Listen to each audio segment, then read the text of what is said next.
This is Inside Varsity Sports on the Sidelines Football Edition. Hello again, everyone. Lou Brogno alongside Rich DeKorte. We welcome you to Don Bosco Prep, home of the Ironmen, as they get ready for their 2019 non-public Group 4 state semifinal against St. Joe's Regional up in Montvale on Saturday afternoon.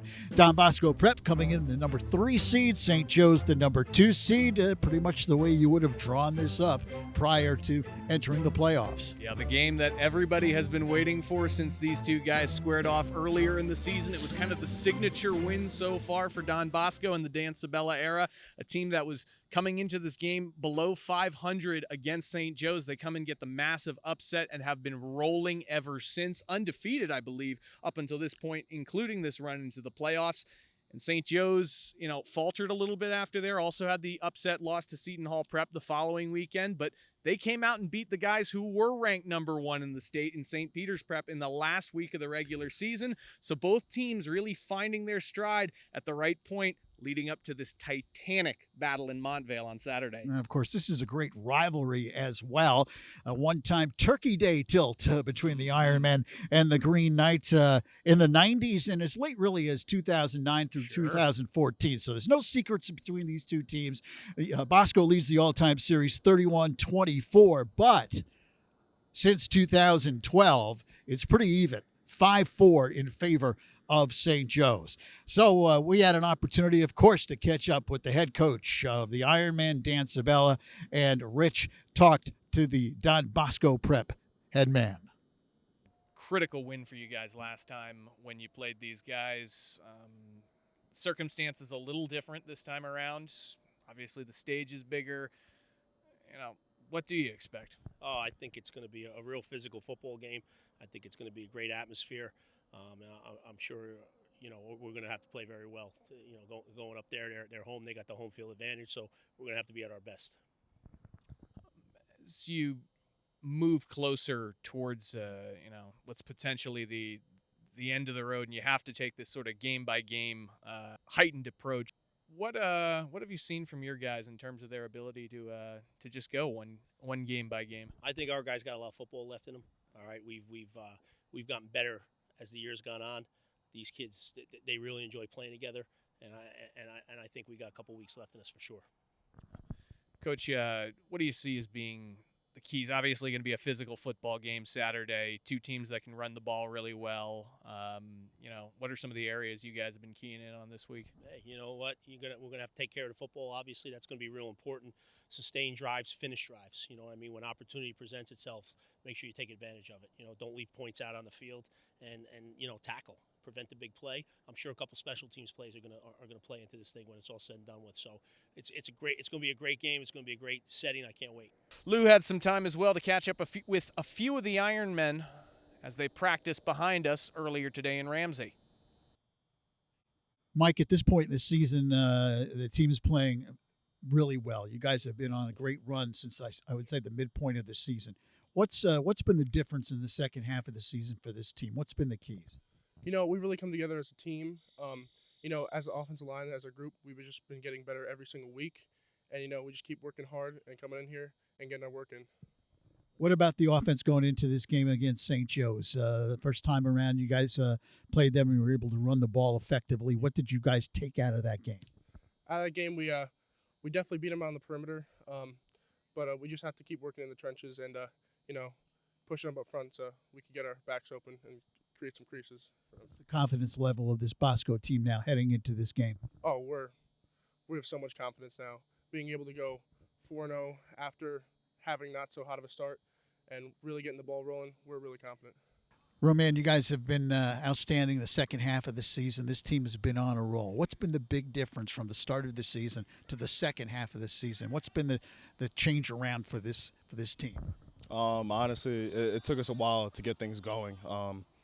And just as a team, we realized we got to come out and practice harder, practice at the speed we want to play in the game, and just taking all 3 levels of the game and putting that all together and just being a team and just playing as hard as we can together. And, we've just been on a roll. Defense has been outstanding as well the last second half of the season. What's been the key on the defensive side of the ball? I think it's just the love we have for each other, playing for your brother beside you, just doing anything you have to do, because, they'll do the same for you. And, just playing our heart out there. Last time against St. Joe's, the defense had an outstanding game, especially in the secondary. You guys did a great job. What'd you learn from that game, and what can you take out of that game heading into this semifinal? Don't take anyone lightly.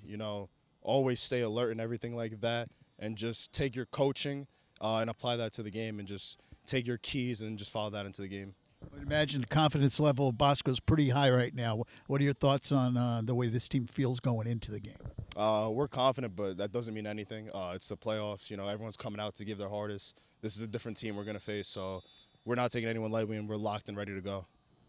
All right, so the first time these two teams played, of course, was Don Bosco Prep in an upset at the time, defeating St. Joe's in that regular season matchup.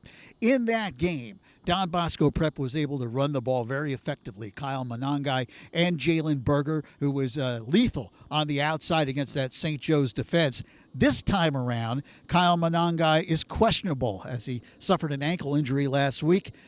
So he may not be in the lineup, which will put a lot of pressure on Jalen Berger. Oh, it definitely hurts Don Bosco, because if you watch the film from that St. Joe's Bosco game from earlier in the year, it was really something special to look at. Obviously, I had seen the game and was just reviewing afterwards, so you kind of know where each play is going. But when you have the look of, say, like a Jalen Berger in motion and a Kyle in the backfield, from the moment the ball is snapped, you really are uncertain of where it's going to go. And you're looking at two guys who are total home run threats on every play. So as defenders, you like to key in on those guys, constantly have maybe a spy on each of them.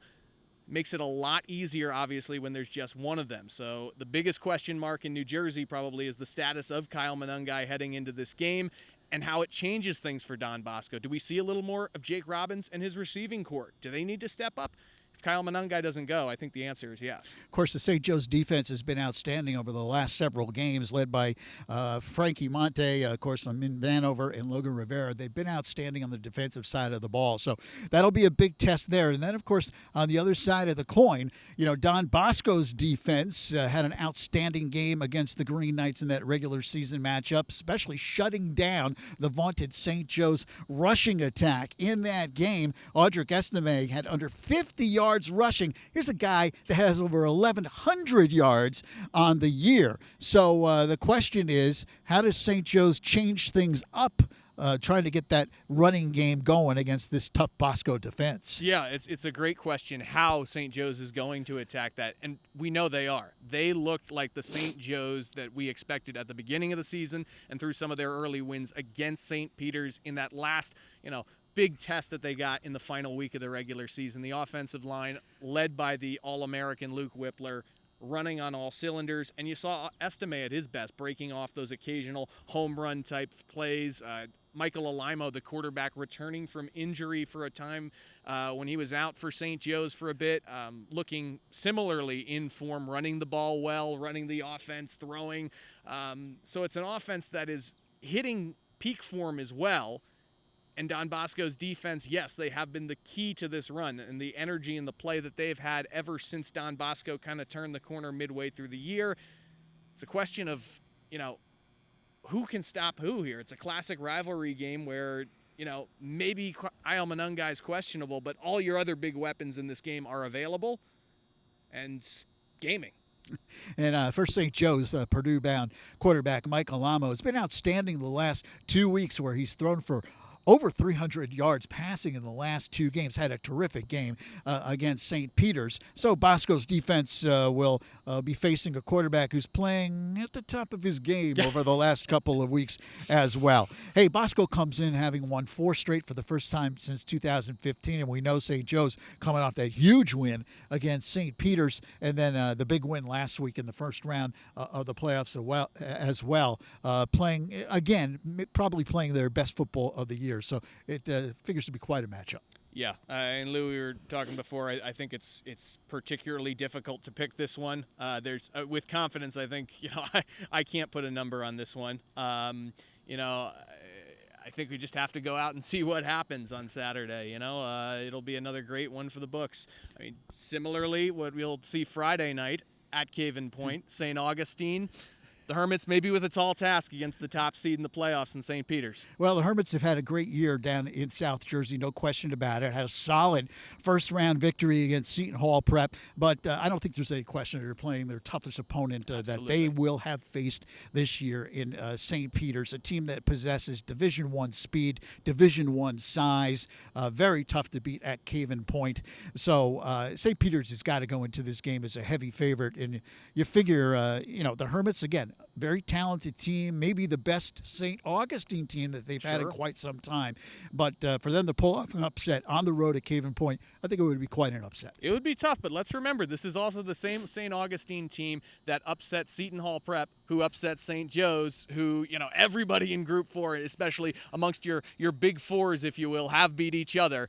And St. Augustine kind of like by proxy by beating Seton Hall is kind of in there. So, a game that the Hermits definitely need to be up for, but we don't know. It's a weird time of year. Anything can happen. Well, of course, the winners of these two games will meet next week for the non-public New Jersey Group 4 state championship at MetLife Stadium. So a lot at stake in these semifinal games this weekend. And before we close, let me hit you with a couple of stats here. St. Joe's, by the way, playing in their 19th semifinal in the last 20 years. Okay, that's quite a stat. And St. Joe's, of course, overall has won 19 state championships in their illustrious history, of course, beating Bergen Catholic last year at MetLife Stadium. And Bosco, since 1968, 16 state titles. So between these two teams, 35 state championships throughout the years.